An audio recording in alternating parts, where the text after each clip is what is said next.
नमस्कार, आपका स्वागत है। दोस्तों, वास्तुशास्त्र में मोर पंख का बहुत अधिक महत्व होता है। वास्तुशास्त्र के अनुसार मोर पंख का घर में होना बहुत शुभ होता है। यह जिस स्थान पर भी होता है, वहां की नकारात्मक ऊर्जा को नष्ट कर देता है। शास्त्रों में मोर पंख को सुख समृद्धि का प्रतीक माना जाता है। यह अत्यंत चमत्कारिक होने के साथ ही घर के वास्तु दोषों को भी कम करने में सहायक है। लेकिन वास्तुशास्त्र में मोर पंख को घर में रखने के नियम बताए गए हैं। मोर पंख घर में रखते समय इन नियमों का पालन अवश्य करना चाहिए, तभी इसका सकारात्मक प्रभाव देखने को मिलता है। वास्तुशास्त्र में मोर पंख को रखने की सही दिशा और स्थान के बारे में बताया गया है। अगर आप अपने घर में मोर पंख को उसके निश्चित स्थान और दिशा में रखते हैं, तो यह घर के अंदर की नकारात्मक ऊर्जा को खत्म कर देता है। मोर पंख घर में रखने के बहुत से फायदे हैं, लेकिन धन संपत्ति के आकर्षण के लिए इसका सबसे अधिक उपयोग किया जाता है।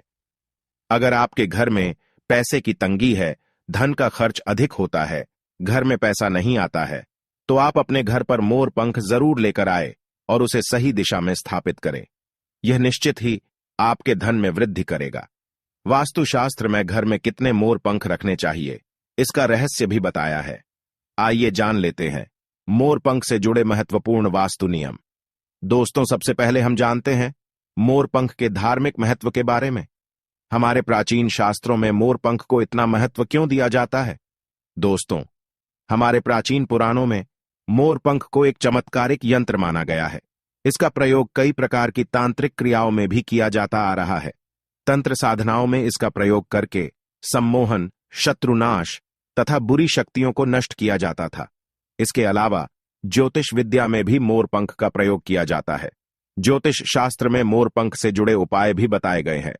आयुर्वेद आदि ग्रंथों में विविध व्याधियों तथा रोगों को नष्ट करने में भी मोर पंख सहायक होता है। मोर पंख घर से बुरी शक्तियों को दूर तो रखता ही है, साथ सर्प आदि विषैले जानवर मोर पंख के भय से घर में प्रवेश नहीं करते हैं। इसीलिए वन में निवास करने वाले लोग इसे अपने घर के पास रखते थे। मोर से जुड़ी पुराणों में कई कथाएं लिखी हुई है। पक्षी शास्त्र में मोर से जुड़ी एक कथा का वर्णन मिलता है। प्राचीन युग में संध्या नाम का एक असुर हुआ करता था। वह बहुत ही शक्तिशाली और बड़ा तपस्वी था। गुरु शुक्राचार्य से विद्या प्राप्त करके संध्या नाम का असुर देवताओं को अपना शत्रु मानने लगा था। उसने ब्रह्मदेव और भगवान शिव से वरदान प्राप्त किया और बहुत अधिक शक्तिशाली बन गया। उसके बाद उसने स्वर्ग पर आक्रमण किया और कई देवताओं को बंदी बना लिया। लेकिन उस असुर को पराजित करने के लिए देवताओं ने एक योजना बनाई और उसके लिए उन्होंने मोर की सहायता ली। सभी देवता और 9 ग्रह मोर के पंखों में विराजित हो गए, जिससे मोर बहुत ही अधिक शक्तिशाली बन गया और विशालकाय रूप धारण करके उस मोर ने संध्या असुर पर आक्रमण कर दिया। इस युद्ध में संध्या असुर का वध हो गया और देवताओं को उनका आधिपत्य फिर से प्राप्त हुआ। सभी देवताओं ने मोर की प्रशंसा की और उसे भी पूजनीय होने का वरदान दे दिया। तभी से मोर को बहुत ही पवित्र माना जाता है। जिस स्थान पर भी मोर पंख होता है, वहां पर 9 ग्रहों का अशुभ प्रभाव नहीं पड़ता है। दोस्तों, केवल ऋषि मुनि और देवता ही नहीं, बल्कि भगवान श्री कृष्ण भी मोर की प्रशंसा करते हैं। भगवान श्री कृष्ण ने मोर की श्रेष्ठता का वर्णन किया है और उन्होंने मोर के पंख को अपने मुकुट में धारण करके मोर के श्रेष्ठ होने का प्रमाण भी दिया है। मोर पंख के बिना भगवान श्री कृष्ण कहीं पर भी नहीं जाते हैं। श्री कृष्ण कहते हैं, मोर शांति और प्रेम का प्रतीक है। मोर सुख समृद्धि का भी प्रतीक है। मोर का पंख मनुष्य की हर प्रकार की नकारात्मक शक्ति से रक्षा करता है। दोस्तों, मोर को विविध देवी देवताओं के प्रतीक के रूप में पुराणों में दिखाया गया है।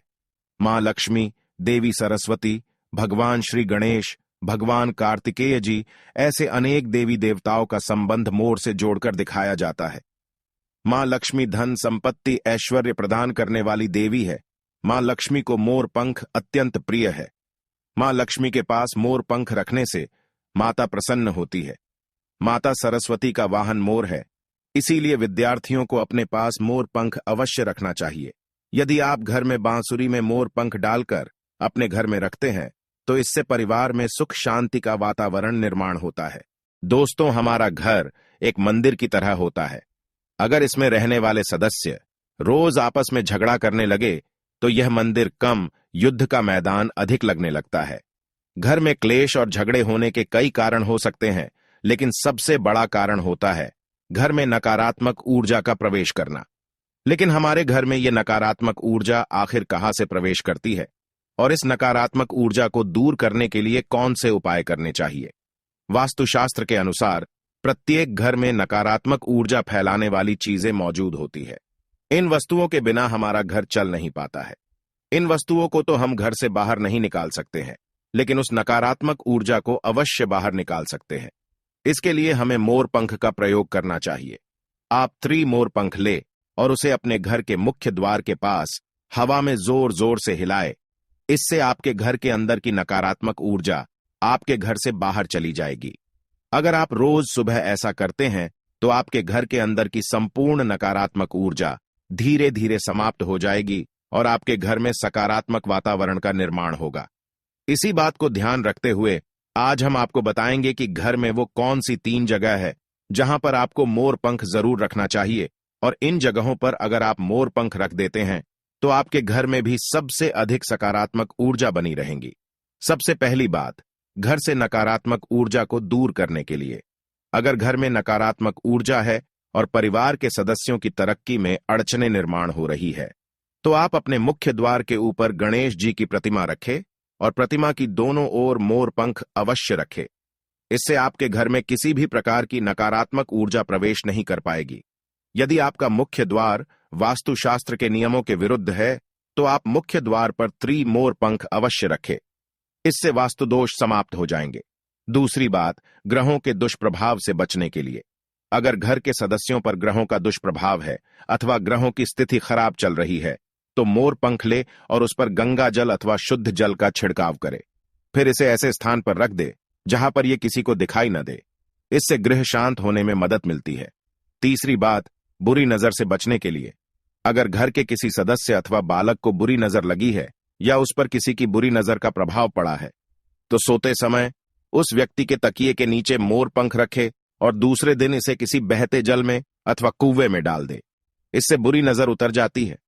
चौथी बात, पढ़ाई में मन नहीं लगता है। अगर घर के विद्यार्थियों का पढ़ाई में मन नहीं लगता है, उनकी याददाश्त कमजोर है, पढ़ाई करते समय बार बार नींद आती है, तो विद्यार्थियों को मां सरस्वती के सामने मोर पंख रखकर दूसरे दिन उस मोर पंख को अपनी किताबों में रखना चाहिए। इससे विद्यार्थियों में एकाग्रता बढ़ेगी और मां सरस्वती की कृपा बनी रहेगी।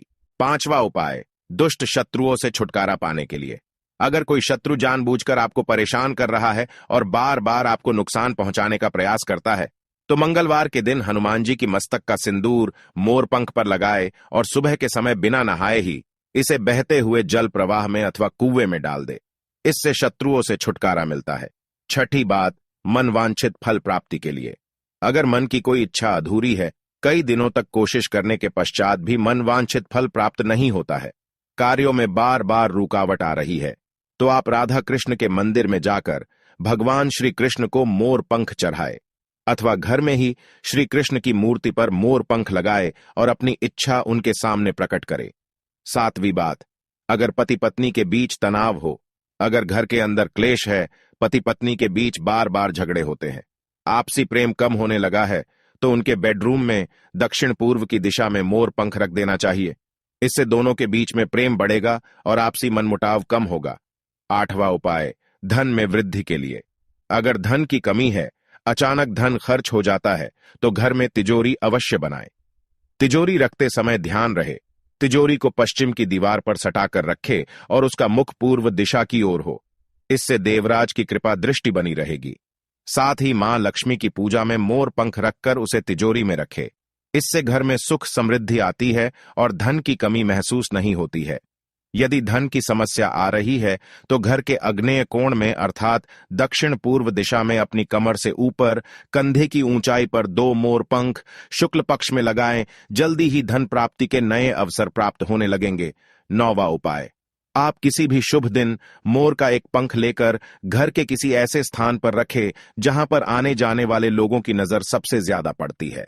असल में मोर का पंख नकारात्मक ऊर्जा को अवशोषित करता है, इसलिए आपको इसको ऐसे स्थान पर लगाना चाहिए जहां ये सभी को नजर आए। मोर के पंख का ये उपाय न सिर्फ आपको बल्कि आपके घर के सदस्यों के जीवन में भी सुख और समृद्धि जरूर लेकर आएगा। तो दोस्तों, उम्मीद है आपको यह जानकारी अच्छी लगी होगी। वीडियो को लाइक जरूर करें और कमेंट में सच्चे दिल से जय श्री कृष्ण और जय मां लक्ष्मी अवश्य लिखे। साथ ही आप इस चैनल को सब्सक्राइब कर लीजिए ताकि आपको ऐसी ही आध्यात्मिक जानकारी प्राप्त हो। आप सभी का धन्यवाद।